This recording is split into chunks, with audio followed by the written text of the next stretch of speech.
watching the It's Her Time podcast with Cody and Jess. Welcome back to the It's Her Time podcast. Now, making a baby may seem straightforward, but if you've ever tried and struggled to conceive, or you've witnessed one of your girlfriends endure the experience, then you know that getting pregnant isn't always so simple. In the United States, 12% of women between the ages of 15 and 44 have impaired fertility. According to the Centers for Disease Control and Prevention, that's over 7 million women who want to get pregnant but can't. Assisted reproductive technology can help women conceive, but infertility interventions are extremely expensive. A single round of IVF costs around $12,000 or more if you want or need to get pre-screening done for genetic disorders. And only between 30 and 40% of IVF cycles are actually successful. A number of factors work against us in our journey to motherhood, including exposure to environmental chemicals, long-term exposure to hormonally disruptive medications, micronutrient deficiencies, and chronic stress. The hopeful news is that women can work to optimize their fertility through food and movement and lifestyle. Women who want to be mothers can take steps now to preserve and to enhance their fertility. So I'm excited to get into all of this. But before we do, let's join Jess for a Mixers Girls Say. On today's Mixers Girls Say, we're actually going to read some really fun podcast reviews. We love our podcast listeners. Yes. And Cody, we've been doing this podcast now a long time. Guess what? How many episodes do we have? Well, we are way up there. And in March, we actually hit our 3-year mark. So we are so excited because we've been doing this party. We need to have a party. We forgot to have a party. Excuse for a party. But we'll do that. Yeah, we'll make up for it. It's never too late. No. We'll have a March party in May. That's fine. So today on this episode, we're actually going to read through these reviews. Sorry, for the Mixers Girls Say. Yes, on the yes, episode. Yes. So podcast reviews. Whitbish says, huge fan. I've been using Mixers since 2020. Oh, I love that. Long timer. Yeah. The products combined with this podcast is amazing. I listen to the podcast each week and re-listen to other episodes throughout the week. Jess and Cody sound so fun, and you can tell that you are truly passionate about helping women live their best lives. And they have so much useful information to share. Thank you. That is so nice. And Cody does share usul information. I'm here for the fun. I am like, Cody, you little genius. Yeah. You're great too. Okay, next. Oh, this is her subject says endometriosis, which is great for us to have this review. Disney Girly Girl says, sorry. No, that's fine. I love all the products. I've been using your products since 2020. Oh, also 2020. I also love the podcast. I listen every week. I've learned a lot, but something I'm dying to hear more about is endometriosis. We should send her a couple of our episodes. Absolutely. We have quite a few. Yes. I've read about, and I have a client that told me that eating a plant-based diet helps with symptoms. Also a high fiber diet. I'm so excited to learn more. Oh, we love the excitement to learn. I love that. We definitely have been talking a lot about endometriosis, especially with March being, endometriosis awareness month. So we tried to make sure that we are giving you information that's helpful. But I love the idea of doing an episode all about how nutrition, plays a part in all of this. And so that's great. She's right in alignment with the things we're passionate about. Okay. And last, Fisher Running says, my sister shared this with me because of my horrible cramping and acne-prone skin after my second child, and I cannot wait to keep trying this because it truly does encompass all of the issues we struggle with as women. Yay. Yes, we hope that you find great success with our product, Her Time. I know that Her Time changed my hormonal acne, so I hope that you have the same experience. And for those of you that leave us reviews, and if we share them, you can message us and we will share a discount code with you. Yep. So just DM us at our Mixers Instagram, right? Yep. I think that's where most of these go to. So if you're following us on at Mixers on Instagram, just go straight to the DMs and let them know that we read your rating and review and that you are going to now receive a little thank you from us. Yep. Thank you so much for sharing, and we'll get into the episode. Mixers is a company made for women by women. Each of our products have been carefully and lovingly crafted to support you in all stages of your life, providing you with the optimal health you deserve. Each ingredient we handpick is 100% all natural, backed by science, and chosen specifically to better your life physically, mentally, and hormonally. Each product empowers your body to take charge of its monthly hormonal shift and flows, empowering you to live life to the fullest. Let Mixers take care of your needs from sunup to sundown, and you take care of the rest. Check us out at mixers.com, MIXHERS. Okay, if you start researching today's escalating infertility rates, you'll learn that many doctors considered the causes as unknown, but there are some real and modifiable lifestyle components to the whole fertility puzzle. Components that are especially important to consider if you suffer from period problems like irregular periods or heavy bleeding or severe PMS, cramps, or even hormonal acne. That's because these symptoms and your conditions are a sign that your hormones are out of balance and that getting pregnant whenever it is that you are ready to do so might be a little more difficult for you. Maybe you're thinking, why wouldn't I just believe the doctors? If the causes are unknown and there is nothing I can do, then if that's what they say, then that must be the case, right? And I totally understand how you feel. But hopefully today we can talk about the things that can give you reassurance that there is actually hope and that there are a lot of things that you can do. So we're going to talk a little bit about some of the factors that can affect fertility today in this episode. So for instance, infradian rhythm disruptions, many healthy promoting practices do and indeed promote health, but a lot of times they do it for men, as we've talked about many times. For women, practices like intermittent fasting, the ketogenic diet, and high-intensity interval training are more complicated because of our innate 28-day hormone cycle known as the infradian rhythm. Women benefit the most from a phase-based self-care strategy. That is from taking strategies that support our changing needs during every phase of our monthly cycle. And if we don't do that, then we can be harmed by the same way of taking on these same way every single day strategies like eating the same way or doing the same HIIT workout every day, for example. Practices like IF or intermittent fasting, keto, and HIIT disrupt the infradian rhythm, and that can disrupt your cycle as a whole, and it can make your fertility suboptimal. So exposure to environmental chemicals is also something we need to consider. Dangerous chemicals are everywhere. Every day we're exposed to them, from your sunscreen to your furniture polish. Products in your everyday life are putting your fertility at risk.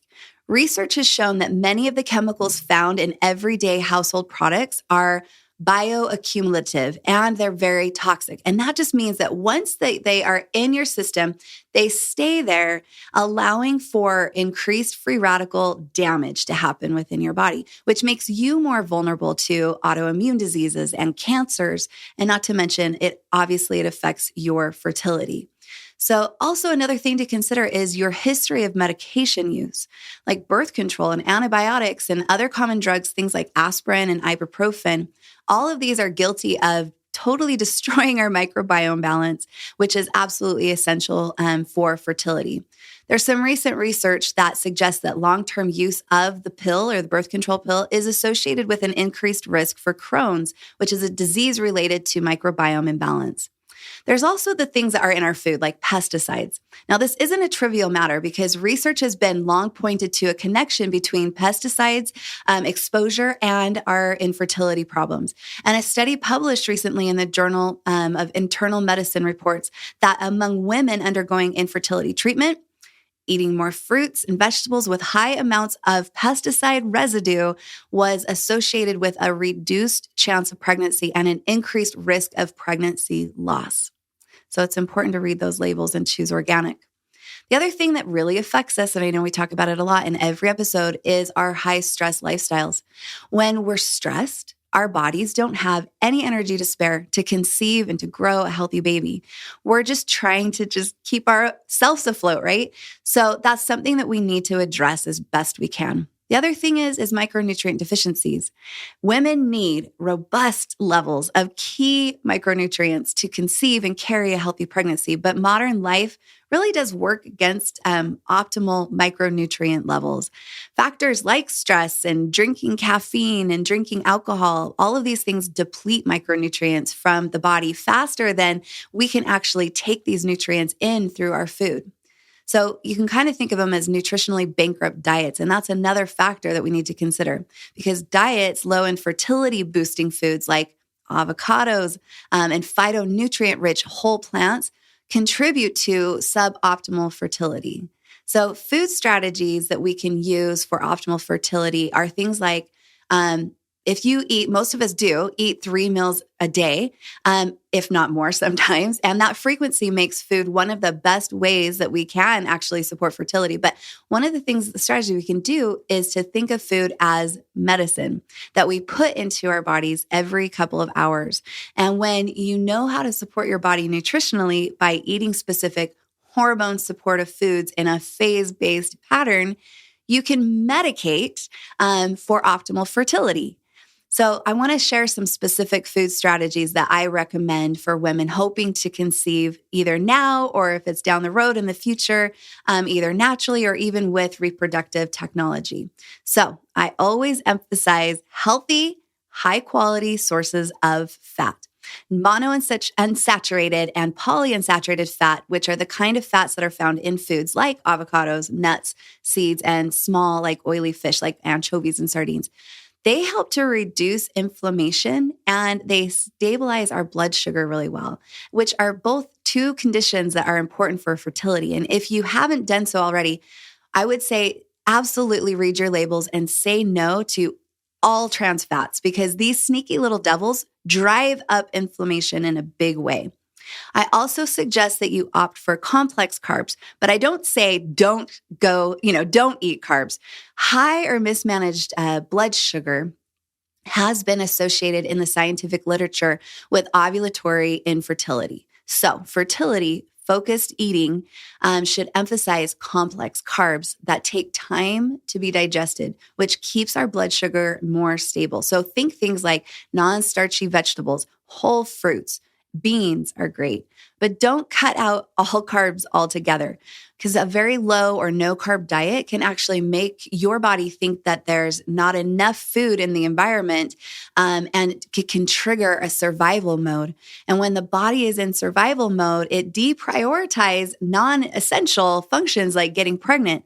So after all, your body is just trying to do you a favor, because how would you be able to care for a child in the ancient savannah if there isn't enough food for even you, right? So the other thing is that you want to consider is really focus on getting in your iron. Getting in enough iron in your diet, either through food or through supplements, has been shown to enhance fertility. So high iron foods are things like beans, beets, pumpkin, spinach, and tomatoes are all really great sources. All right, now I'm going to also suggest that you skip the skim. Now, this is going to seem weird to you because you guys know that I don't recommend dairy products when you're trying to achieve hormonal harmony. But if you are interested in protecting and enhancing your fertility, you should be especially wary of anything that's a low-fat option, like skim milk. And that's what I'm meaning. Because studies have linked consumption of low-fat dairy with reduced fertility.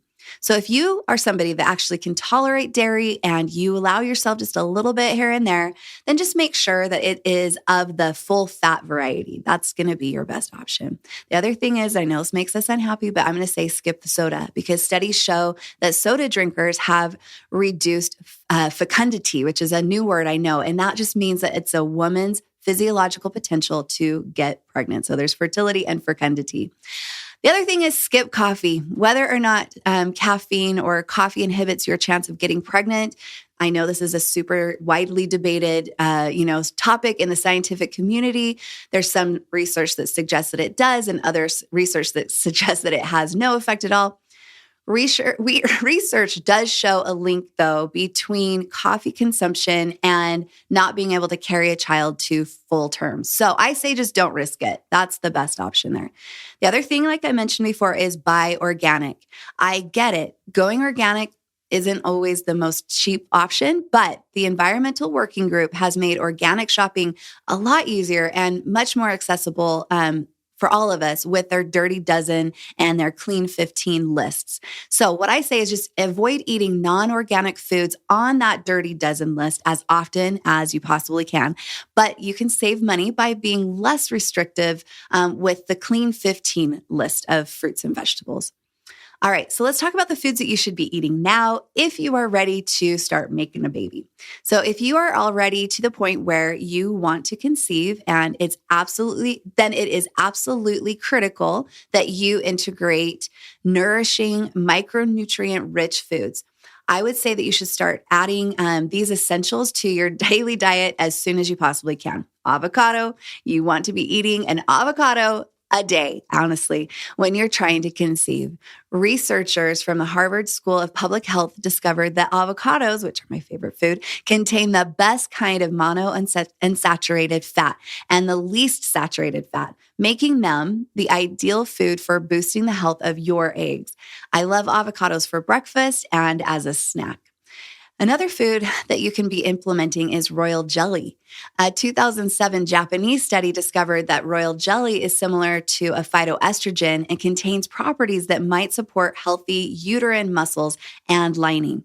There have been multiple studies with royal jelly on fertility in animals that suggest that it has the potential to increase rates of pregnancy and support fertility overall.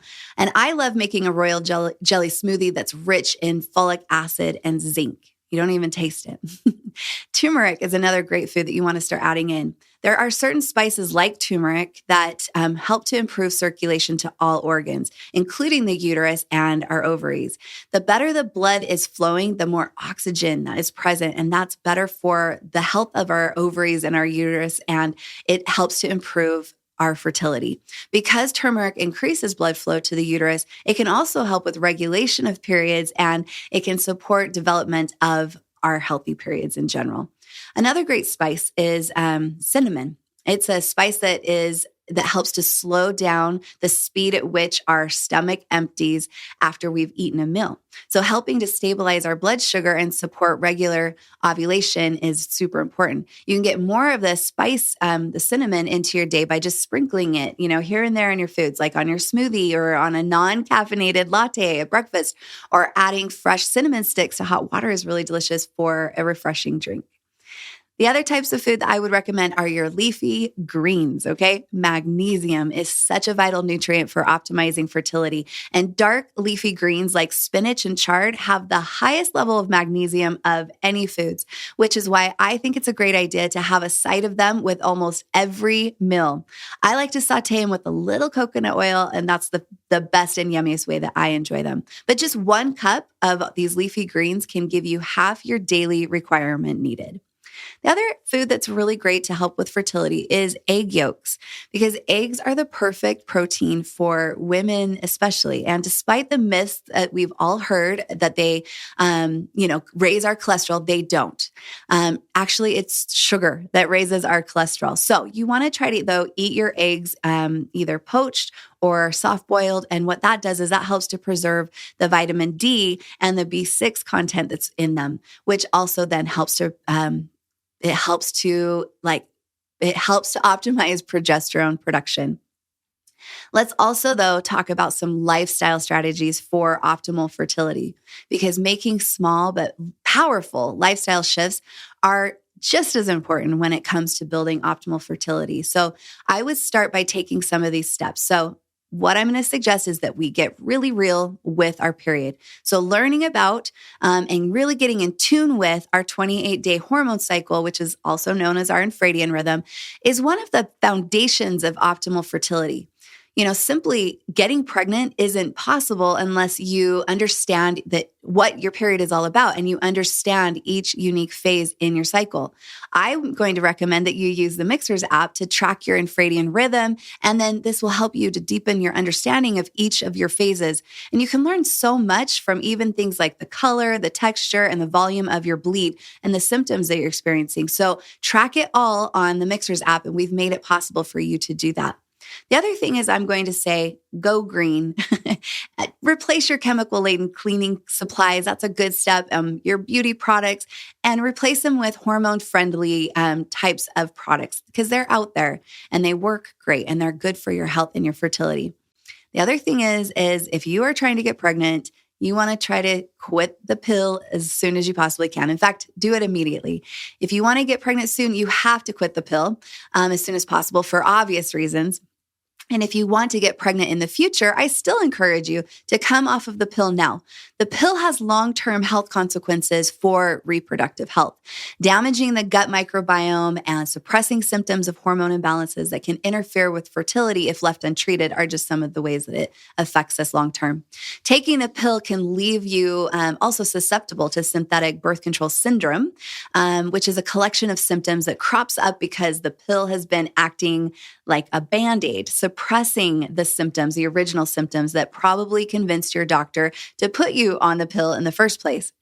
The pill also drains your body of the essential micronutrients that we've talked about that we need to get pregnant. So just don't risk your chances of conceiving later by taking the pill now. There's other methods that you can use for birth control. Ask your doctor about other medications as well.